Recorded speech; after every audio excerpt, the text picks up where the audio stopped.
বাউল শিল্পীদের ওপর হামলার ঘটনাকে উগ্র ধর্মান্ধদের ন্যাক্কারজনক কাণ্ড বলে নিন্দা জানিয়েছেন বিএনপির মহাসচিব মির্জা ফখরুল ইসলাম আলমগীর। তিনি এই ঘটনার সুষ্ঠু তদন্তেরও দাবি জানান। অন্যদিকে দলটির স্থায়ী কমিটির সদস্য আমির খসরু মাহমুদ চৌধুরী বলেছেন, দলীয় বিবেচনায় ব্যাংক বিমা দেয়া হলে সেই অর্থনীতি টিকবে না। আলাদা অনুষ্ঠানে তারা এসব কথা বলেন।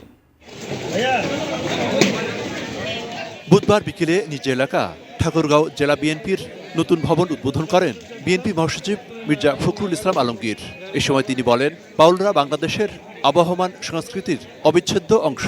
তাদের উপরে হামলাটা এটা একটা উগ্র ধর্মান্ধদের হামলা বলে আমি মনে করি, এবং এটা সঠিক নয়। এই ধরনের হিংসা প্রতিহিংসার আপনার পথ বেছে নেওয়া কারোর জন্যই শোভনীয় নয়।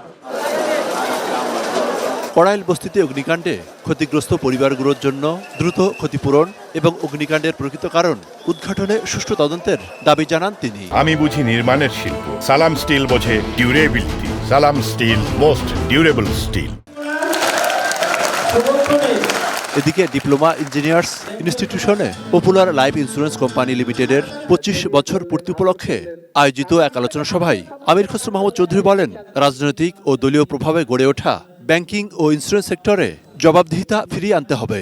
আগামী বাংলাদেশের অর্থনীতিকে যদি এগিয়ে নিয়ে যেতে হয়, একদিকে ডিরেগুলেট করতে হবে, নির্বাচিত সরকারের মাধ্যমে আপনার কোম্পানিগুলোতেও জবাবদিহিতা আনতে হবে। এদিকে আগামী নির্বাচন যেন অবাধ ও সুষ্ঠু হয় এবং সংকটময় পরিস্থিতি থেকে উত্তরণে অন্তর্বর্তী সরকার যেন সঠিক দায়িত্ব পালন করতে পারে, সেই প্রত্যাশার কথা জানিয়েছেন রুহুল কবির রিজভী আহমেদ। নয়াপল্টনে বিএনপি চেয়ারপারসন বেগম খালেদা জিয়ার রোগ মুক্তি ও সুস্থতা কামনায় মহিলা দল আয়োজিত দোয়া মাহফিলে তিনি একথা বলেন। শেখ হাসিনা জনগণের সরকার গঠন করার যে জনগণের যে ক্ষমতা সেটা কেড়ে নিয়েছিল, সেই পরিস্থিতি থেকে উত্তরণ ঘটাবে অন্তর্বর্তী সরকার। মনিরুল ইসলাম মিন্টু, 18 নিউজ, ঢাকা।